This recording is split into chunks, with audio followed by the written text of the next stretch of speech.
Même après quelques semaines, ça me fait toujours drôle de prêcher devant vous.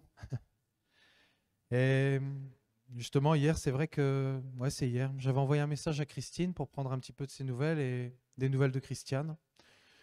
Et donc ici, Christine m'avait envoyé son numéro, donc je l'ai appelé. Je me suis dit, bah tiens, je voulais l'appeler.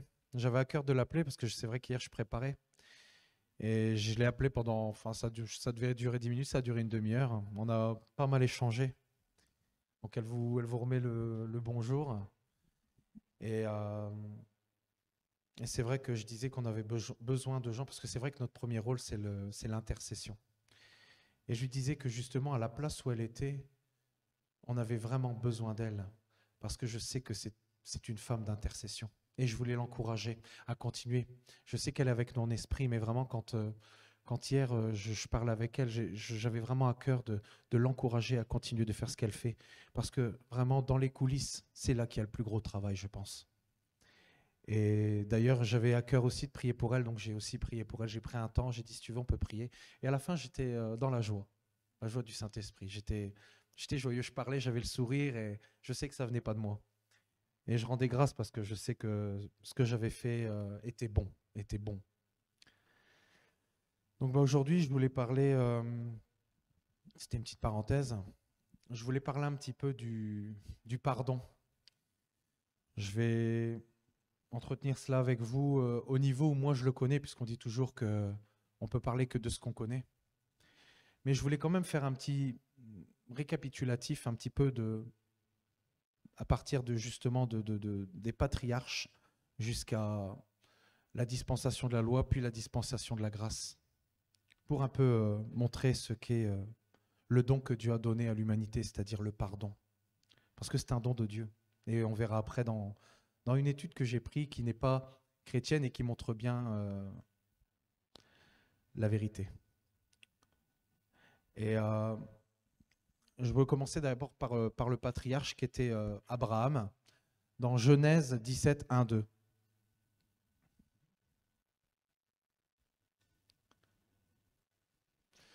Lorsqu'Abraham fut âgé de 99 ans, l'Éternel apparut à Abraham et lui dit, « Je suis le Dieu Tout-Puissant, marche devant ma face et sois intègre. J'établirai mon alliance entre moi et toi et je te multiplierai à l'infini. » Et un petit peu plus loin, il dit, « Je te donnerai et à tes descendants après toi le pays que tu habites comme étranger, tout le pays de Canaan en possession perpétuelle, et je serai leur Dieu. » Et c'est vrai que dans un premier temps, nous allons parler du pardon euh, au travers un peu plus loin de la loi de Moïse. Mais je voulais vraiment montrer le fait que vraiment c'était tous ceux qui étaient vraiment de la postérité d'Abraham qui étaient sauvés. Tous ceux qui avaient fait alliance avec Dieu qui étaient sauvés. Et, euh, et donc voilà, c'est pour ça que je voulais dire aussi qu'en ce temps-là, il y en a beaucoup qui n'étaient pas sauvés parce que justement, ils n'étaient pas dans l'alliance de Dieu. Et la grâce s'est répandue avec notre Seigneur, mais on en parlera un petit peu plus loin. Et donc, comme je disais, je voulais vous parler dans un premier temps du patriarche Abraham et pour dire un petit peu comment ça s'est déroulé jusqu'à notre Seigneur Jésus. Je ne vais pas être long là-dessus. Et donc, mais pour bien comprendre, il faut savoir qu'une alliance avait été faite avec le peuple hébreu dans l'Ancien Testament. Et seuls étaient sauvés ceux qui avaient fait alliance avec l'Éternel. Et c'est vrai que, comme signe, Dieu avait demandé la circoncision. Ensuite, c'est vrai qu'il n'y avait pas de limite à la transgression, au péché. Donc Dieu, qui est un Dieu saint, a utilisé vraiment Moïse pour former deux tables de pierre, et avec la loi et les ordonnances, que devrait respecter son peuple au travers d'une nouvelle alliance. Et dans Exode 24, 7 à 8, il nous dit, « Il prit le livre de l'alliance et le lut en présence du peuple. Ils dirent, nous ferons tout ce que l'Éternel a dit et nous obéirons. Moïse prit le sang et il le répandit sur le peuple en disant, voici le sang de l'alliance que l'Éternel a faite avec vous selon toutes ses paroles. » Et donc c'est justement là qu'en fait, juste après cela, il est monté sur la montagne avec Dieu pour justement recevoir la loi et les ordonnances pour son peuple. Et il est monté là-bas, il est monté 40 jours et 40 nuits, c'est une petite parenthèse. Et Et justement, le pardon des péchés du peuple se faisait, dans l'Ancien Testament, il se faisait par un sacrifice animal. Il n'y avait pas de pardon de péché sans que le sang soit versé. C'était âme pour âme. Et en ce temps-là, justement, je le disais tout à l'heure, nous n'étions pas sauvés parce que il n'y avait que ceux qui faisaient alliance avec l'Éternel qui étaient sauvés. Et c'est ça que je voulais bien insister là-dessus parce que justement, dans Éphésiens 2, 12 à 16,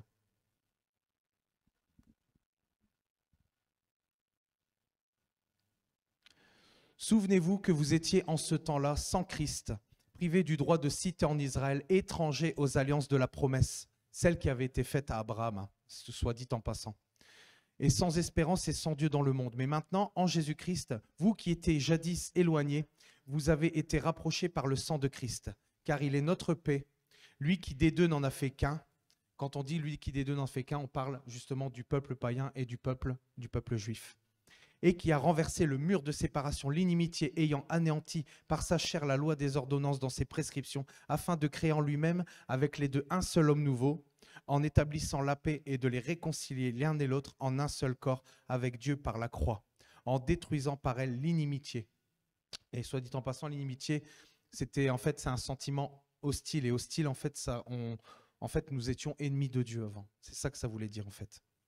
Et un petit peu plus loin, il dit « Ainsi donc, vous n'êtes plus des étrangers ni des gens du dehors, mais vous êtes concitoyens des saints, gens de la maison de Dieu. » Et c'est vrai qu'au travers de cette nouvelle alliance, Dieu a élargi la fenêtre du salut à nous qui étions autrefois destinés à mourir.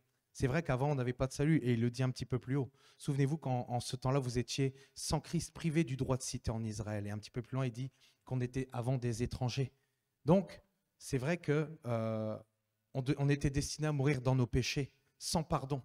Et ce mur a été brisé. Ce mur qui nous séparait de son cœur a été brisé parce qu'il a envoyé une partie de lui pour sauver l'humanité. Et c'est ça vraiment ce matin quand j'ai préparé, j'étais beaucoup centré sur le sacrifice du Seigneur et tout ce qui englobait. Et je réalisais vraiment, vraiment quel amour il a pour nous. Il avait pour nous quand il a donné sa vie et qu'il a pour nous actuellement. Et c'est ça en fait. On peut reparler de Jean 3,16. Je ne l'ai pas mentionné, mais c'est ça, c'est pour que tous puissent parvenir au salut, à être sauvés. Parce qu'on sait que Dieu a tant aimé le monde qu'il a donné son Fils unique afin que quiconque croit ne périsse pas, mais qu'il ait la vie éternelle. Je rends grâce à Dieu pour cela. Et c'est parfois des versets qui tombent, on les lit, on les connaît, mais parfois c'est plus profond. Il y a autre chose qui vient, il y a la parole Réma qui vient. Et je pense que c'est ça, quand il a inscrit vraiment ces tables, quand il a inscrit dans notre cœur, parce qu'il dit qu'on est devenu vraiment ces tables de chair, il a vraiment inscrit en nous vraiment le nom de son Fils. Et je sais bien que je me répète, mais je trouve ça vraiment extraordinaire. Et c'est quand on le vit vraiment qu'on peut essayer, je dis essayer de mesurer l'amour qu'il a pour nous, l'amour qu'il a eu pour nous quand il a donné sa vie. J'étais vraiment touché ce matin. Et justement, il devait prendre notre mort. Vous allez voir pourquoi j'insiste sur le fait que nous devions mourir. Il devait prendre notre mort, nous devions mourir. Il a pris notre place sans hésitation parce qu'il nous aime. Nous avons été pardonnés et réconciliés avec le Père parce qu'il a envoyé son Fils à la mort. Et j'insiste là-dessus. Et justement, on va prendre le verset Ésaïe 53, 5. Mais il était blessé pour nos péchés, brisé pour nos iniquités. Le châtiment qui nous donne la paix est tombé sur lui. Et c'est par ses meurtrissures que nous sommes guéris. Et c'est vrai que là, guéri, c'est vrai qu'on peut parler de la guérison du corps, mais je pense aussi qu'il y a vraiment, on ne parle pas l'un sans l'autre, mais il y a la guérison de l'âme. Parce qu'on sait très bien que Dieu dit que l'âme qui pêche, c'est l'âme qui meurt. Et quand il y a eu vraiment cette guérison, quand le Seigneur est mort à la croix, je pense que premièrement, c'est la guérison de l'âme que nous avons reçue. Parce que c'est vrai qu'on parle souvent, quand on dit « Seigneur, tu as tout pris à la croix », on parle de la guérison du corps, mais la guérison de l'âme, elle a été en premier lieu. Moi, c'est vraiment ce que j'ai ressenti ce matin quand je préparais, que je lisais la parole de Dieu. Et justement, j'insiste sur le fait de la mort parce que, par exemple, on va reparler de Moïse quand il est descendu de la montagne avec les tables de la loi. Qu'est-ce que faisait le peuple hébreu? Ils avaient fait un veau d'or. Et ça a déplu à l'Éternel. Et justement, on se souvient que Moïse, justement, il a pris les tables, il les a cassées. Après, il les a refaites, hein. Mais sur le coup, il était vraiment scandalisé, il était outré, il a cassé ça parce qu'il s'est dit, il s'est absenté 40 jours, 40 nuits.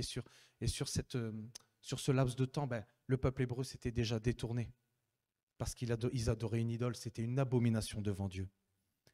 Et pourquoi j'insiste là-dessus? Parce que Dieu a pardonné le péché du peuple, mais il faut savoir que ce jour-là, il y a eu plus de 3000 morts. Il y a eu plus de 3000 morts. Nous, on a Jésus, notre Seigneur, qui est mort pour nous. Dans l'Ancien Testament, il y avait beaucoup, quand il y avait de la transgression, mais pas mal de fois, ça passait par la mort. Mais nous, on a Jésus qui a pris cette mort pour nous.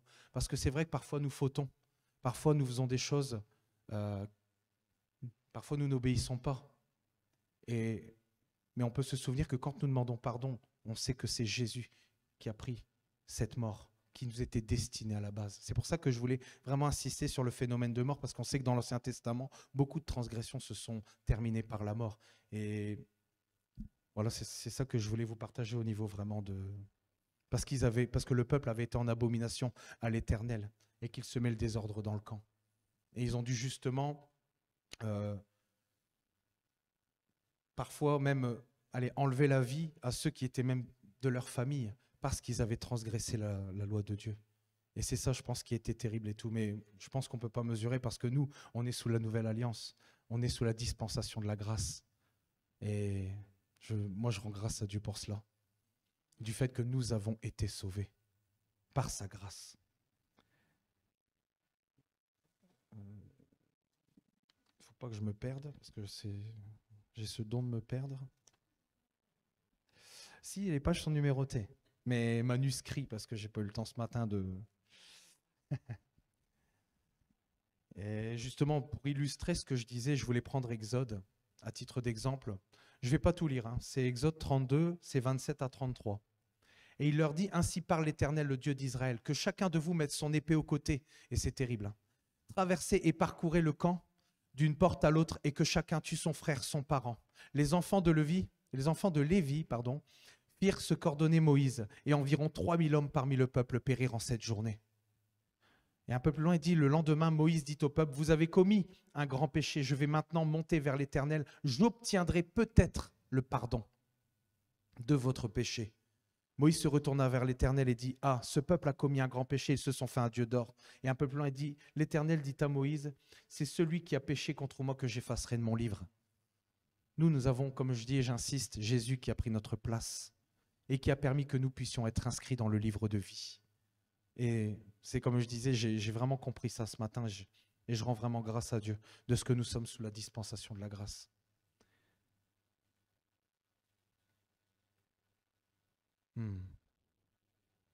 Et beaucoup ont dû mourir pour que la paix de Dieu revienne sur le camp. Et nous, c'est Jésus, comme je le dis, qui a pris notre place et une fois pour toutes. Il est mort une fois pour toutes. Nous avons reçu le pardon. Et c'est sur ça que je veux me centrer pour après, justement. Je suis un petit peu long sur le début, mais je voulais vraiment prendre dans l'ordre. J'aime bien prendre du début pour arriver justement jusqu'à la dispensation de la grâce. Mais c'est pour ça que je dis que j'ai insisté. Pour que nous recevions le pardon des péchés, le salut, la vie éternelle. Et c'est pour que nous aussi, nous puissions pardonner en toute occasion. Car sinon, nous ne serons pas pardonnés non plus. Et il y a une leçon à en tirer et à appliquer dans nos vies. Et on voit ça dans Matthieu 6, 14 à 15. Si vous pardonnez aux hommes leurs offenses, votre Père céleste vous pardonnera aussi. Mais si ne vous pardonnez pas aux hommes, votre Père ne vous pardonnera pas non plus vos offenses. Et juste après le Notre Père, c'est vrai que j'ai appris que, c'est vrai qu'on l'a chanté tout à l'heure avec l'Esprit de vérité. C'est vrai qu'il a été, ce chant, enfin cette prière qui a été faite dans la parole de Dieu était à titre pour montrer la manière dont il fallait prier. Mais quand on regarde le Notre Père, il y a beaucoup de clés. Et dedans, à un moment donné, qu'est-ce qu'il est dit? Il est dit, pardonne-nous comme nous pardonnons aussi à ceux qui nous ont offensés. Tout le monde connaît ça. C'est vrai qu'on peut le citer par cœur, mais est-ce que ça s'inscrit vraiment dans nos cœurs? Est-ce que c'est vraiment notre désir? Nous avons pu traverser, je pense, au travers des épreuves. Moi, je vais parler vraiment à mon niveau, Mais je pense que d'autres ont pu aussi traverser des moments où ça a été difficile de pardonner. Mais si nous voulons vraiment avoir cette relation, si nous voulons vraiment avoir cette relation et ce partenariat par l'Esprit de Dieu avec le Seigneur, il faut vraiment que nous soyons vraiment libérés de ces chaînes, parce que vous allez voir un peu plus loin que le non-pardon peut vraiment entraîner même à des problèmes. On parle de la somatisation de l'âme, c'est-à-dire ça peut même entraîner des problèmes de santé. Et il y a une étude qui le prouve, et je vais vous en parler juste après. Oh, est-ce que j'en suis encore? Voilà, c'est ça. Et qui est une prière qui a été donnée par Jésus pour servir à titre d'exemple, comme je viens de le dire. Et c'est vrai que le Seigneur, en premier lieu, il insiste sur le fait de pardonner aux hommes pour être pardonnés nous-mêmes. Et j'ai divisé cela en 3 sous-catégories, mais à ma connaissance, avec le vécu de ma vie. Et dans le premier exemple, je vais donner un exemple. Je parle mal à ma femme, je parle mal à mes enfants, et je demande pardon à Dieu pour cela. Eh bien, ma prière, elle sera pas reçue. Pourquoi? Parce que j'ai blessé ma femme, j'ai blessé mes enfants. C'est à eux que je dois demander en premier pardon. Parce que si je demande à Dieu pardon, ce ne sera pas reçu. Il faut d'abord que je me tourne vers ceux que j'ai blessés. Et je dis ça parce que dans la semaine, c'est arrivé. J'ai pris l'exemple là, mais je n'ai pas pris l'exemple pour moi, mais ça m'est arrivé dans la semaine. J'ai fait, c'est vrai, quelque chose qui n'était pas juste. Mais après, c'est vrai qu'on a cette lourdeur. C'est lourd sur notre... Et, et vraiment, je trouvais ça pas juste et je sais très bien ce que je devais faire. Mais le truc, c'est que quand on demande pardon, c'est plus facile de demander pardon à Dieu parce que Dieu n'est pas là. Dieu est là, mais Dieu n'est pas là. Que de demander pardon à la personne directement parce qu'on doit s'humilier. On doit vraiment avoir cette forme d'humilité. Et ce que je voulais dire par là, c'est que de ce que j'ai vécu jeudi, j'ai demandé pardon à ma femme, j'ai demandé pardon à mes enfants. D'ailleurs, même mon fils, et c'est ça que je trouve extraordinaire, c'est qu'on reste un témoignage. Parce que mon fils, il m'a dit, je te pardonne, papa. Ouais, c'est touchant. C'est touchant. Bon. Et ouais, il y a des fois des choses, et je pense que ça a plu à Dieu. Ça plaît à Dieu le fait que nous puissions vraiment nous humilier et nous demander pardon les uns les autres, parce que je parle de ma famille. Mais on peut parler aussi au niveau des frères et sœurs. Nous ne devons pas avoir, si nous voulons vraiment ce réveil, si nous voulons vraiment avoir l'unité au milieu de nous, alors vraiment nous devons nous pardonner les uns les autres, comme Jésus nous a pardonné, parce que sinon nos prières ne seront pas reçues. On pourra peut-être même avoir cette relation qui est coupée, parce que nous avons fait quelque chose d'injuste envers un frère ou une sœur. Notre relation peut être coupée. Et je me souviens d'une anecdote où on disait, Seigneur, ta présence, elle est où? Je ne donne pas de prénom, mais ta présence, elle est où? Et il se trouvait que voilà, il avait fait quelque chose contre son frère. Il lui a dit, mais regarde ce que tu as fait. Tu t'es moqué. Et qu'est-ce qu'il a fait? Il a été voir son frère, il a été lui demander pardon. Et il a récupéré toute sa relation avec Dieu. Mais il a d'abord dû aller voir son frère pour s'excuser, s'humilier. Puis après, on demande pardon à Dieu. C'est le premier cas de figure dans lequel je voulais vous parler aujourd'hui.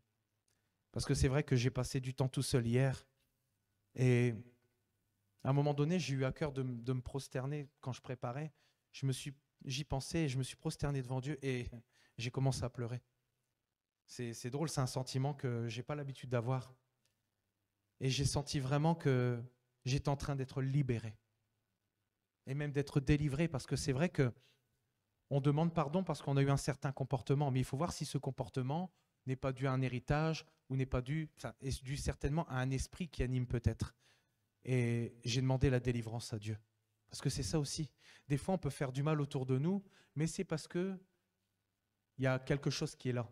Il y a un esprit qui est là. Parce qu'on dit souvent, c'était plus fort que moi. Mais qu'est-ce qui a été plus fort que toi? Est-ce que tu n'es pas animé d'un esprit? Et hier, justement, j'ai pris le temps et j'ai demandé à Dieu pardon. Et c'est ça, se repentir. Mais ce n'est pas seulement demander pardon, se repentir. C'est demander pardon et changer de comportement, changer d'attitude. Mais par nous-mêmes, ce n'est pas possible. D'ailleurs, dans le monde, il y a une expression qui dit « chasse le naturel et revient au galop ».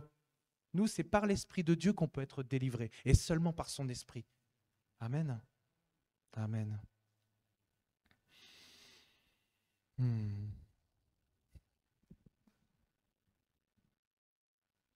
Parce que c'est ça. Parce que c'est vrai que parfois, on est différents les uns des autres. Et parfois, quand on offense quelqu'un, des fois la personne, elle est blessée et elle a besoin d'avoir le pardon de la personne pour passer au-dessus. Mais ce n'est pas obligatoire parce que moi, je sais que par exemple, dans mon cas, à force, ben, je sais que c'est Dieu qui me guérit. Vous voyez ce que je veux dire? C'est que des fois, c'est vrai qu'on a besoin que la personne vienne pour enlever ce mal, pour enlever cette boule, pour que l'on soit vraiment guéri dans notre cœur. Mais quand ce n'est pas possible ou dans d'autres circonstances, comme moi par exemple je fais, vraiment je demande à Dieu de me libérer de ça. Parce que des fois c'est lourd. Et si on maintient cette graine, je dirais, alors elle peut grandir. Mais ce n'est pas les pensées de Dieu qui vont nous animer à ce moment-là. Et moi je sais que je me décharge et je dis Seigneur, voilà, je veux me décharger sur toi et je veux vraiment que tu me libères de ça, Seigneur Jésus. Et c'est ce qu'il fait. Quelques moments après, je suis vraiment heureux d'être libéré de ce fardeau qui était sur mon cœur. Amen. C'est juste pour illustrer un petit peu. Parce que l'amour pardonne tout et l'amour supporte tout. C'est vrai, hein? Mais il faut qu'on puisse posséder l'amour. C'est là que je vois que l'amour de Dieu est déversé dans mon cœur par son esprit. C'est parce que je sais que j'ai pu passer au-dessus sans avoir le pardon directement de la personne, parce que je sais que si elle ne demande pas pardon, c'est entre elle et Dieu. Vous voyez ce que je veux dire? Si elle ne veut pas pardonner, c'est entre elle et Dieu. Mais moi, je sais que de mon côté, je suis libéré de ça et je veux continuer d'avoir l'unité, parce que Christ est le lien qui nous unit. C'est l'amour de Christ qui nous unit. Et nous devons vraiment demeurer dans cette unité si nous voulons voir vraiment une démonstration de la puissance de Dieu au milieu de nous et pour les gens du dehors. Amen. Amen. Alors ensuite, j'ai un deuxième exemple. Je vais toujours parler à mon niveau. Bon, une personne ou un frère vous blesse, parce que c'est vrai que parfois il y a des circonstances. On n'est pas toujours bien, parfois il y a un souci de la vie qui est là. Et par exemple, un frère ou une personne vous blesse. Et qu'est-ce que vous faites? Vous le blessez en retour. Parce que c'est plus fort que vous, comme je disais tout à l'heure. Et comme je disais, à cause d'un souci. Et c'est vrai que nous ne sommes pas parfaits. C'est vrai que des fois, dans nos vies, on n'est pas trop bien. Et il suffit qu'on se sente offensé pour rétorquer et blesser aussi à notre tour. Et moi, je pense que la solution, c'est que même si la personne ne demande pas pardon, c'est ce qui m'est arrivé avec une personne. Ça ne m'est pas arrivé ici, mais ça m'est arrivé à l'usine. En fait, si vous voulez, c'était un matin et j'étais tout seul. Je suis en fait, si vous voulez, dans mon travail, je suis tout seul pour gérer tout un parc machine. Donc, il y a une quinzaine de machines. Et des fois, les femmes, elles crient partout en même temps. Donc, je dois courir partout, dépanner partout en même temps, essayer de trouver, fabriquer des pièces moi-même et tout. Et là, il y a une femme, donc une ouvrière de production qui était là-bas au bout. Elle a commencé à m'hurler dessus comme du poisson pourri. Elle m'a hurlé dessus comme ça devant tout le monde. Donc, elle m'a maltraité, hein, je vais dire ça. Et moi, j'ai été sur elle et j'ai commencé, parce que c'est vrai que j'ai dit tout haut ce que beaucoup pensaient tout bas. Mais j'ai regretté tout de suite. Et là, elle était étonnée parce qu'elle ne me connaissait pas comme ça. Elle me connaissait comme un enfant de paix, même si elle ne sait pas ce que ça veut dire. Elle me connaissait comme quelqu'un qui avait la paix. Mais là, c'était ce matin, j'étais sous pression. On avait démarré depuis 5 minutes, j'avais des gouttes partout. Donc, il y avait un souci. Et je me suis laissé envahir. Et j'ai rétorqué. Et on va dire, oh, j'ai mis le temps, hein. Bon, un quart d'heure plus tard, j'ai été la voir.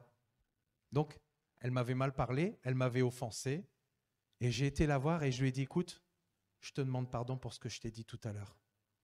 Et elle ne m'a pas dit pardon. Mais ce n'est pas grave, parce que moi, je sais que de mon côté, je suis libéré, je suis déchargé de cette situation. Et j'ai trouvé ça extraordinaire, mais peut-être pas dans le bon sens, parce que si vous voulez, après, j'ai été voir mes collègues. Et j'étais tout content de leur dire. Parce qu'ils m'ont dit, ouais, parce qu'en fait, voilà, elle n'est pas très appréciée. Ouais, t'as vu comment elle t'a parlé, machin, tu sais, il me chauffe un petit peu. Et moi, je lui ai dit, mais tu sais quoi? Je dis, moi, je sais que j'ai pas été droit non plus de mon côté et j'ai demandé pardon. Ouais, t'as demandé pardon et tout, enfin, t'es fou, machin. Enfin, tout de suite, eux, c'était plus parce que c'est vrai que le contraire du pardon, c'est la vengeance. Et les gens du monde à l'heure actuelle, avec tout ce qui se passe, les soucis, avec tout, les gens ont plus tendance à vouloir se venger et à méditer des mauvaises pensées et à faire macérer ça que de demander pardon tout simplement et de se décharger. C'est parce que nous, on a Christ. Et c'est ça que je me rends compte. C'est ça être un enfant de paix. Parce que le châtiment qui nous donne la paix est tombé sur lui. Nous avons reçu sa paix. Nous sommes destinés à être des enfants de paix. Et je vous dis ça, je sens le Saint-Esprit qui est là. Et je suis heureux de réagir comme ça, même si beaucoup pensent que c'est une faiblesse. Parce que c'est ça, c'est se rendre vulnérable. Mais nous, on sait pourquoi on le fait.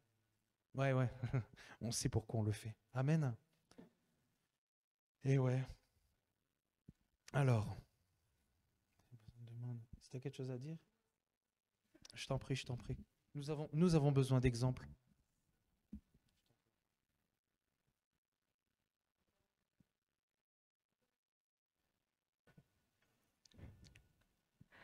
Merci. Encore un vaste sujet que Christian a choisi. Pendant qu'il parlait de ses expériences, de ses témoignages par rapport au pardon, et que c'est vrai, il est important d'aller trouver la personne pour pouvoir retrouver une connexion avec Dieu et demander pardon auprès de Dieu également. Et je vais vous dire quelque chose qui m'est arrivé où, personnellement, moi, j'avais rien avec une personne, disons que je n'avais pas un souci. Mais dans le cœur de cette personne, j'étais un problème pour elle. Il ne s'est jamais rien passé entre nous. Il n'y avait jamais eu de dispute, je n'avais jamais senti chez cette personne qu'elle m'en voulait, enfin qu'elle avait quelque chose contre moi.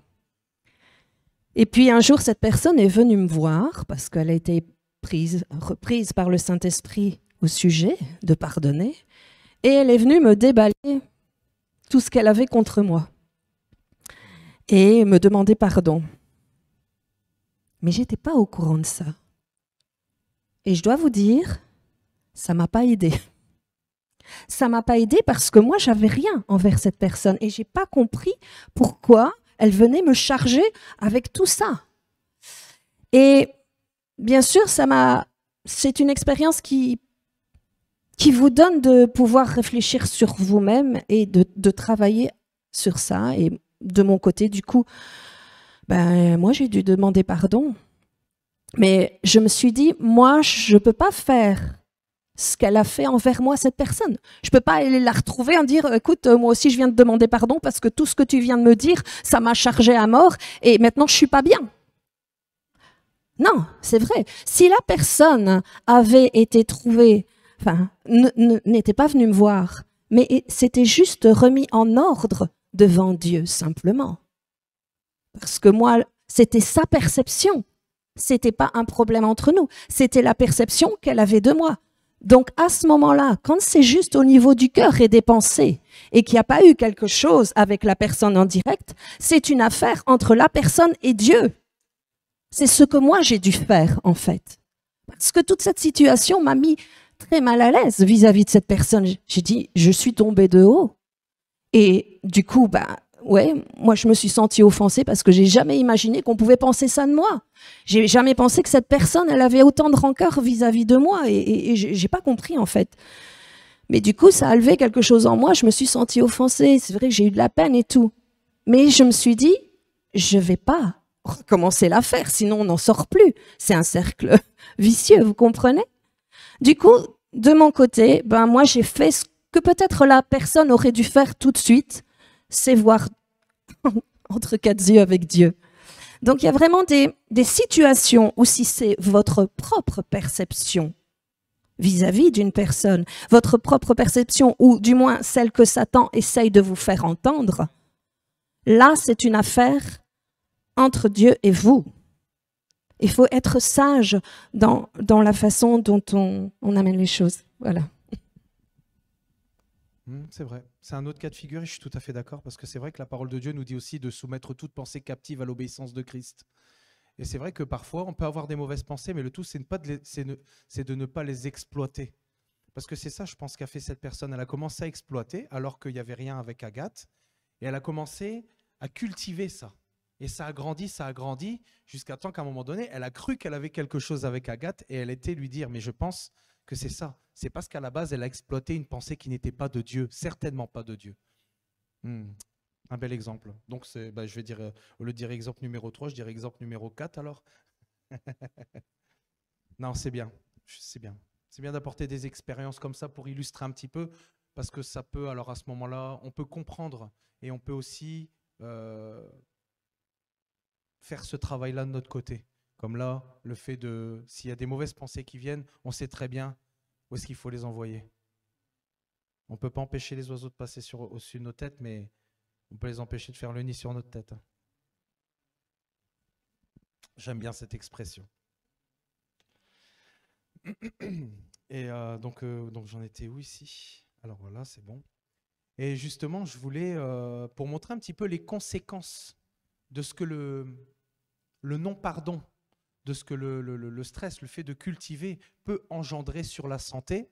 Ce matin, je regardais et j'ai trouvé un petit livre qui est très intéressant. Ce n'est pas un livre chrétien, mais c'est une étude qui a été faite pour montrer vraiment ce que fait le psyché, donc l'âme, quand elle est atteinte. La somatisation de l'âme, on appelle ça. Et ils disent ici, ça s'appelle les 7 étapes du pardon. Et je vous lis juste une bride, parce que c'est vrai qu'il y a plusieurs pages, mais j'ai trouvé celle-là.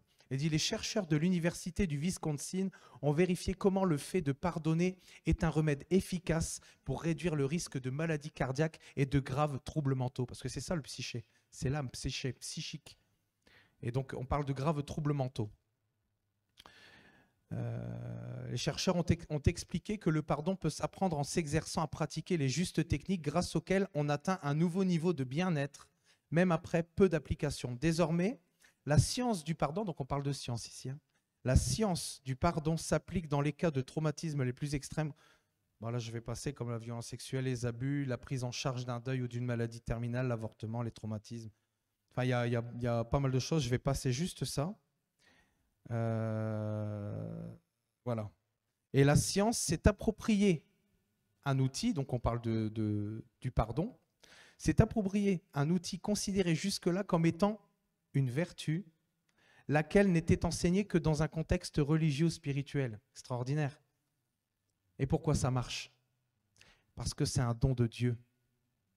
Parce que c'est un don de Dieu. Voilà pourquoi ça fonctionne. Et ils disent que les sentiments de haine, fureur, colère et ressentiment augmentent le risque de crise cardiaque, et c'est très connu. Tous ces sentiments causent une élévation de la pression artérielle et exposent le sujet à un risque d'arythmie. Et dans un article publié dans le Los Angeles Times, le docteur Douglas Russell illustre une étude effectuée en 2003 qui a montré que rien qu'en 10 heures de cours sur le pardon, la vascularisation coronarienne des patients présentait une amélioration sensible. C'est pas extraordinaire? Parce que c'est un don de Dieu, c'est une vertu de Dieu. Nous pouvons l'expérimenter, nous savons d'où elle vient. Et quand je lis cette étude qui n'est pas chrétienne, je ne suis pas étonné. Parce que c'est un don de Dieu, je n'ai pas d'autre mot. Et c'est ce que nous devons continuer d'expérimenter. Donc, non seulement le pardon nous libère et nous permet de garder cette relation avec Dieu, nous permet d'avoir l'unité, nous permet d'avoir le réveil, nous permet d'être vraiment en collaboration étroite avec le Seigneur par son esprit, mais en plus de ça, c'est bénéfique pour notre santé. Parce que sinon ça peut toucher l'âme. Et quand ça touche l'âme, ça se répercute souvent dans le corps. Amen. Et c'est ça que je voulais vous partager parce que je trouvais ça bien d'amener ça ce matin. Ah là là. J'avais mis un questionnement. Pourquoi est-ce bon? Parce que cela est un don de Dieu. Ah. Et ouais, je peux parler aussi de la... Attendez, parce que j'essaie de tourner ma page.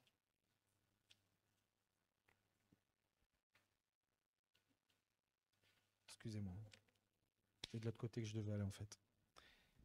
Et je dis, c'est vrai que certains ont vécu une délivrance du non-pardon et cela allait parfois jusqu'à créer des douleurs ou des infirmités au dos ou ailleurs. Et j'ai vu ça, je ne sais plus dire qui, bon, de toute façon je ne vais pas dire qui, mais je sais que dans le passé, des personnes qui avaient une infirmité dans le dos, qui avaient mal au dos, je sais qu'en fait on pouvait prier pour la douleur du dos. Mais c'était bien plus loin que ça, c'était bien plus profond, c'était bien plus ancré dans l'âme. C'était une question de non-pardon qui avait créé cette somatisation de l'âme et qui s'était répercutée dans le corps. Et je trouvais ça vraiment bien de partager ça parce que c'est là qu'on doit vraiment avoir le discernement spirituel. Et que quand on prie pour quelqu'un, vraiment, on doit avoir une révélation de Dieu pour savoir de quoi la personne elle est atteinte. Est-ce que c'est juste physique ou est-ce que ça vient de l'âme? Souvent, c'est vrai que ça vient de l'âme.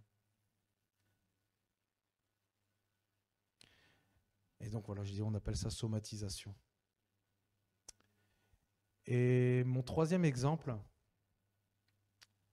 je vais vous parler de quelque chose, j'en ai jamais parlé à personne. Et je vais vous en parler parce que je trouve bien de se rendre parfois vulnérable je m'expose en faisant ça, mais voilà, c'était enfin, je ne vais pas dire un jardin secret, mais je gardais ça enfoui. On doit pardonner les événements passés. Que nous vivons avec la personne ou que ça s'est passé dans le passé avec une personne qu'on ne verra plus, c'est la même chose. On doit pardonner les événements passés. On ne doit pas rester là-dessus parce que c'est vrai que dans un couple, comme on dit, si la personne ne passe pas l'éponge, souvent ça peut se terminer par une séparation, ça peut se terminer par un divorce, ça peut mal se terminer, quoi. Et c'est pour ça qu'on doit vraiment être vigilant et de vraiment profondément pardonner lorsqu'il y a eu des événements passés. Parce que c'est vrai que moi, je connais beaucoup de personnes, à cause d'événements passés, ils ne savaient pas passer l'éponge et ça a fini par éclater. Ça a fini par briser le couple. Donc c'est pour ça vraiment, on doit vraiment pardonner en profondeur. Et je voulais illustrer par un témoignage. Si vous voulez, quand j'étais plus jeune, donc moi, en fait, moi, je suis né à Cannes. J'habitais à Mandelieu-la-Napoule. Et quand je suis revenu dans le Nord, j'avais juste mon petit frère. On est revenu dans le Nord, habiter dans le Nord, puisqu'à la base, mes grands-parents étaient du Nord. Mon père était belge, mais ils étaient partis dans le Sud, parce qu'avant, bah, les mariages, fallait l'approbation des parents. Et parfois, il y avait quelques enfants qui étaient rebelles. Et hop, on prenait les clics, les claques. Et comme dans un film de cinéma, les draps avec les nœuds et tout, on descendait les bagages et hop, ils sont partis dans le Sud. Et quand je suis revenu dans le Nord pour retrouver mes grands-parents, ben, j'ai commencé à reprendre l'école. Mais moi, je connaissais personne. J'avais pas de frères et sœurs, j'avais un petit frère, certes, mais j'avais pas d'amis, j'avais pas les potes et tout, comme on dit. Et j'étais petit, j'étais fort, et j'ai subi du harcèlement, en fait, pendant du début du collège jusqu'à, ouais, on va dire 8-10 ans, 8 ans. Mais je sais que si je suis devant vous aujourd'hui, c'est parce que je sais que Dieu avait un plan pour moi. Parce que je ne sais pas si j'aurais tenu. Je devais à chaque fois faire attention, longer les murs. Je devais vraiment faire attention pour ne pas croiser les mauvaises personnes. Et ça, c'était tout le temps comme ça. Et j'ai eu pas mal. J'ai aussi bien du racket, j'ai eu beaucoup de choses. Mais ça m'a vraiment... J'avais un souci dans l'âme. Je développais des problèmes que je sais que je n'aurais pas développé si j'avais pas eu cette somatisation dans l'âme. Et j'en voulais à ces personnes. J'en voulais à ces personnes parce que ces 8 années ont été un calvaire pour moi, façon de parler. Ça a été terrible de vivre ce harcèlement.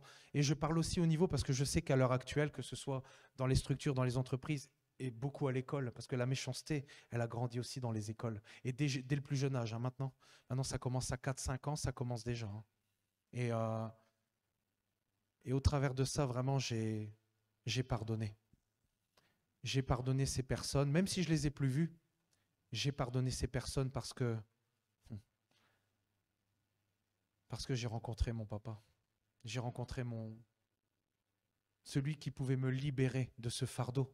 Et c'est vrai que la parole de Dieu, elle nous dit, venez à moi, vous tous qui êtes fatigués, chargés, je vous donnerai du repos à vos âmes. C'est ça du repos, c'est le repos à vos âmes. Et quand j'ai fait ça, je sais que j'ai été déchargé à la croix. Je sais qu'il n'y a que par le Seigneur, par l'Esprit de Dieu, que j'ai pu pardonner.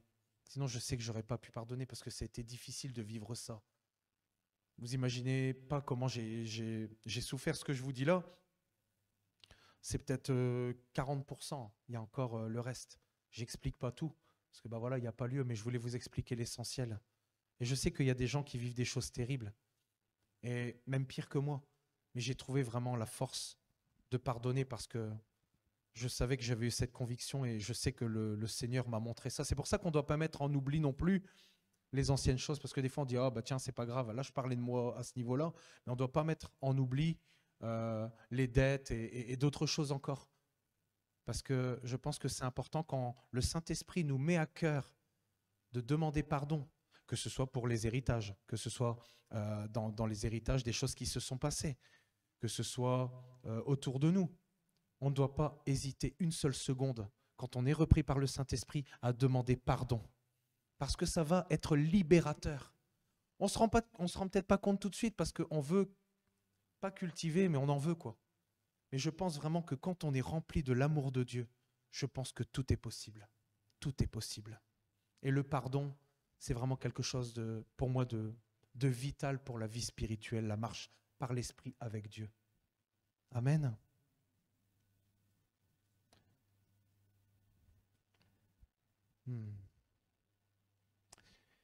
Je voudrais prendre avec vous Matthieu 19 à 22.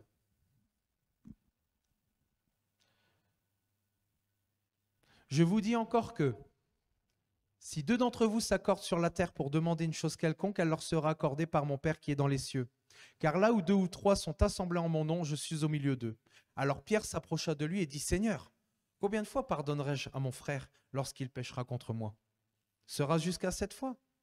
Jésus lui dit, je ne te dis pas jusqu'à 7 fois, mais jusqu'à 70 fois 7 fois. Et j'ai pris le verset complet parce qu'on dirait qu'il n'y a pas de rapport avec le dessus, mais je trouve que le fait que Pierre demande ça au Seigneur, juste après avoir dit que deux ou trois qui s'accordent en mon nom demandent quelque chose, je serai au milieu d'eux. J'ai trouvé ça marrant, d'avoir vraiment le fait justement qu'on parle justement après du pardon et de savoir combien de fois on devrait pardonner à notre frère s'il pêche contre nous. Et j'ai trouvé ça vraiment extraordinaire parce que c'est ça, c'est le pardon qui peut qu'ensemble on puisse être exaucés du Seigneur, qu'ensemble nous puissions avoir des victoires, que nous puissions avoir des guérisons, des miracles au milieu de nous. C'est si on s'accorde ensemble. Parce qu'encore une fois, je me répète, le lien qui nous unit, c'est Christ. On doit faire abstraction de tout, à différents niveaux, mais on doit vraiment pardonner et demander pardon quand cela est nécessaire. Ça doit être, moi je sais que quand le Saint-Esprit, ça se passe avec moi, je sais que j'ai cette conviction. Et parfois, c'est tôt parce que tu te dis, oh, j'en veux, ça vient d'arriver et tu as cette conviction qui vient. Et tu dis, Seigneur, je peux un petit peu, parce que là je suis énervé là. Ah mais c'est vrai.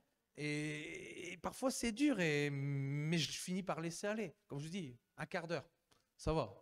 Je vais essayer Ouais, on va faire des... Ouais, c'est ça, on va essayer de...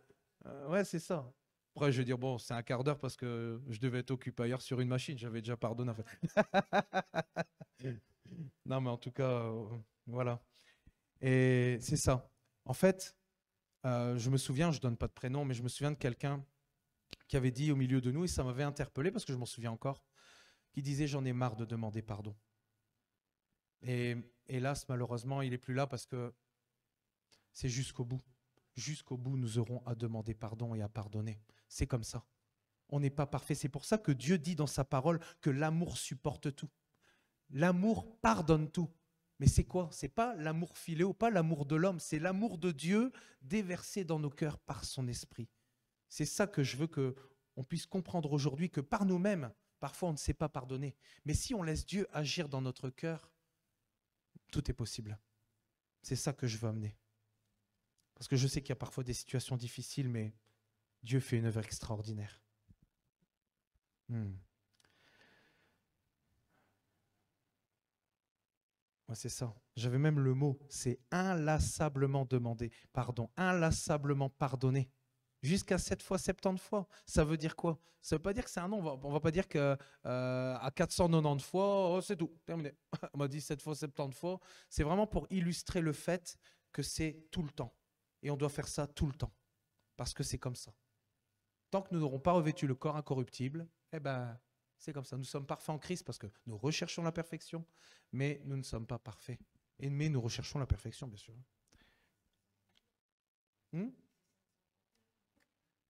70 fois 7. Ah ouais, 7 fois 7, 49. Ouais. Non, 490. 70 fois 7. 7 fois 7, 49. Ouais. Ouais, c'est bien au-delà. Hein. C'est bien au-delà. Moi, je ne m'arrêterai pas à 490 fois ou à 550 fois. C'est un peu...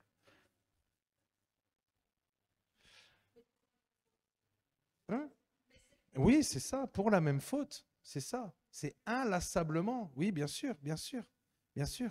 Et j'espère que justement, ce temps-là pour pardonner va se restreindre de plus en plus. Parce que c'est ça au final. Oui, bien sûr.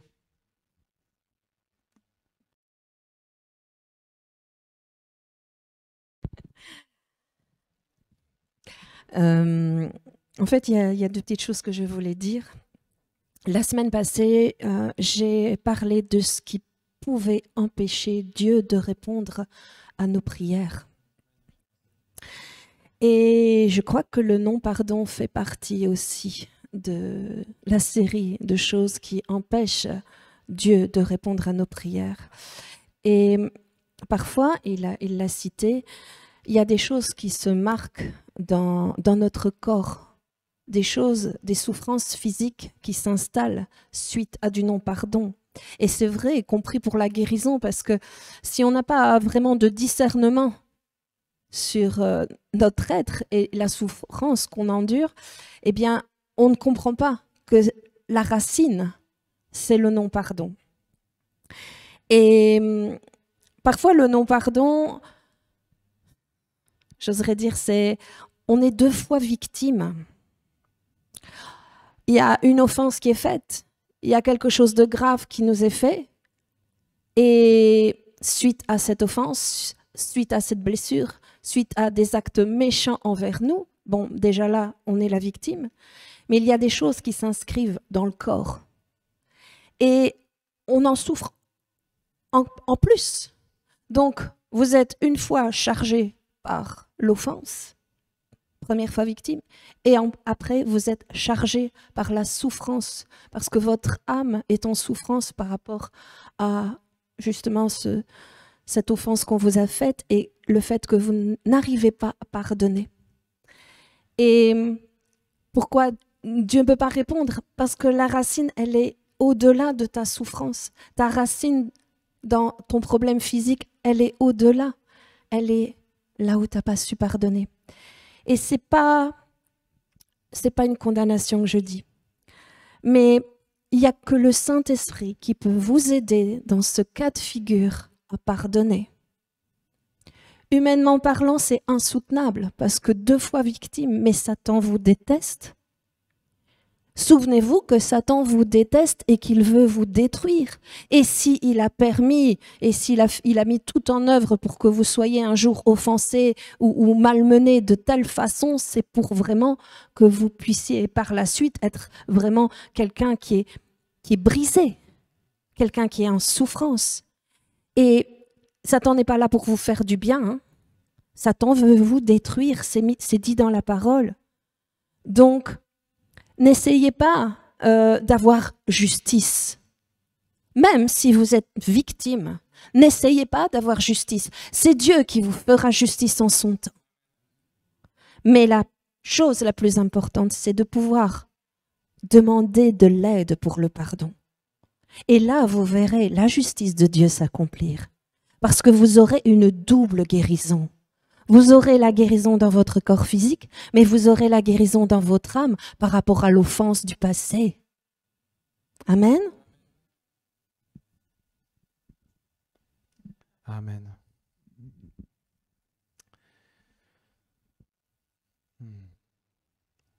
Et justement, je voulais prendre un petit peu, parce que souvent, le Seigneur Jésus, dans sa parole, nous parle en parabole.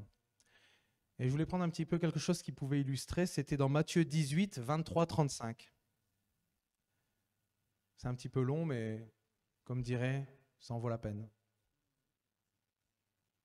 C'est pourquoi le royaume des cieux est semblable à un roi qui voulut faire rendre compte à ses serviteurs. Quand il se mit à compter, on lui en amena un qui devait 10 000 talents. Comme il n'avait pas de quoi payer, son maître ordonna qu'il fût vendu, lui, sa femme, ses enfants et tout ce qu'il avait. Afin que la dette soit acquittée, et que la dette fût acquittée. Le serviteur, se jetant à terre, se prosterna devant lui et dit « Seigneur, aie patience envers moi, je te paierai tout. » Ému de compassion, le maître de ce serviteur le laissa aller et lui remit la dette. Après qu'il fut sorti, ce serviteur rencontra un de ses compagnons qui lui devait 100 deniers. Il le saisit et l'étranglait en disant « Paie ce que tu me dois. » son compagnon se jetant à terre le suppliait, disant « Aie patience envers moi, je te paierai. » Mais l'autre ne voulut pas, et il alla le jeter en prison jusqu'à ce qu'il eût payé ce qu'il devait. Ses compagnons, ayant vu ce qui était arrivé, furent profondément attristés, et ils allèrent raconter à leur maître tout ce qui s'était passé. Alors le maître fit appeler ce serviteur et lui dit « Méchant serviteur, je t'avais remis en entier ta dette, parce que tu m'en avais supplié. Ne devais-tu pas aussi avoir pitié de ton compagnon, comme j'ai eu pitié de toi ?» Et son maître irrité le livra au bourreau, jusqu'à ce qu'il eût payé tout ce qu'il devait. C'est ainsi que mon Père céleste vous traitera si chacun d'entre vous ne pardonne pas à son frère de tout son cœur. Et c'est vrai que c'est un bel exemple qui est illustré ici au travers de cette parabole, parce qu'on voit vraiment cette dette qui avait été acquittée, et ça, on reconnaît facilement que c'est le Seigneur qui a permis que nous puissions être acquittés, que nous puissions être libérés, d'être justifiés, d'être pardonnés, parce qu'il a pris, il a tout pris à la croix. Et juste après, j'ai gardé le meilleur pour la fin. Il a tout pris à la croix. Et moi, vraiment, je rends grâce vraiment de ce que nous sommes vraiment sous cette dispensation extraordinaire. Le Père qui a envoyé une partie de lui mourir à la croix.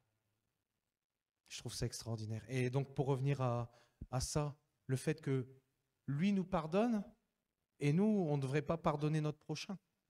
Même si je sais que parfois c'est difficile. Le principal, c'est comme Agathe l'a dit, c'est de demander l'aide du Saint-Esprit, l'aide de Dieu. Il n'y a personne qui pourra nous aider si ce n'est le Seigneur. Amen. Et avant de terminer, comme je disais, j'ai gardé le meilleur pour la fin. C'est vrai que quand notre merveilleux Sauveur est monté sur la croix, il avait subi des souffrances, l'humiliation, il a été méprisé, on lui a craché dessus, on lui a arraché la barbe. Et pourtant, la première chose qu'il a dite après tout cela, parce qu'il a subi tout cela, il est monté sur la croix, première chose qu'il a dite, Luc 23, 34. Jésus dit, Père, pardonne-leur, car ils ne savent pas ce qu'ils font. Ils se partagèrent ses vêtements en tirant au sort. J'en ai parlé à Sylvie il n'y a pas longtemps de ça. Tu te souviens? Et je me suis dit, mais je trouvais ça extraordinaire. Il a subi, il était en souffrance. Il n'y avait pas eu un quart d'heure entre deux. Il a souffert, il a subi l'humiliation. Et encore, si on lit Ésaïe 53, ça va beaucoup plus loin que ça, c'est beaucoup plus profond. Et la première chose qu'il dit quand on le met sur la croix, quand il monte sur la croix, c'est « Père, pardonne-leur, car ils ne savent pas ce qu'ils font ». Je trouve ça extraordinaire. Il a intercédé auprès du Père pour nous. Pendant qu'il souffrait, il était déterminé parce qu'il connaissait le plan rédempteur du Père. Il savait, je ne vais pas dire la conséquence, mais il savait ce que son sacrifice allait faire. Et malgré la souffrance et tout, parce qu'il y avait quand même une partie de lui qui était humaine, la première chose qu'il a dite, c'est « Père, pardonne-leur ». Il était encore en souffrance puisque il venait de monter sur la croix, il venait d'avoir subi tout ce qu'il a subi. Et je trouvais ça extraordinaire pour qu'il pardonne justement toutes ces atrocités qu'il a vécues à ceux qui l'ont crucifié. Et dans sa grâce, Dieu a suspendu son jugement que méritait pourtant l'humanité tout entière. Et ce pardon, il vaut encore aujourd'hui pour tous ceux qui se confient en Christ. Et nous, même si je sais que parfois, comme je le dis, il y a eu des souffrances qui ont été pires, mais nous, quand on voit la pire, je crois que je suis même sûr, c'est Jésus qui a vécu les pires choses. Et nous, on serait incapable de pardonner à notre prochain. Quand on voit ça, quand on expérimente, parce que c'est vrai que je connaissais ces versets, mais quand je regarde la chronologie, je me dis, on a un Dieu extraordinaire. On a un merveilleux Seigneur. Et je nous encourage vraiment à méditer, à sonder nos cœurs et vraiment à voir si nous n'avons rien contre personne, que ce soit ici ou à l'extérieur, que ce soit actuel ou dans le passé. Amen. Amen. Voilà, écoutez, je vous souhaite un bon dimanche à tous et à tous ceux aussi qui nous regardent.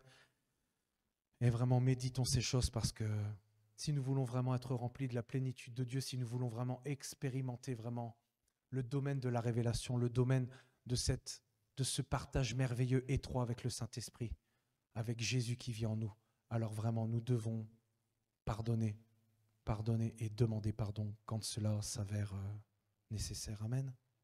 Amen.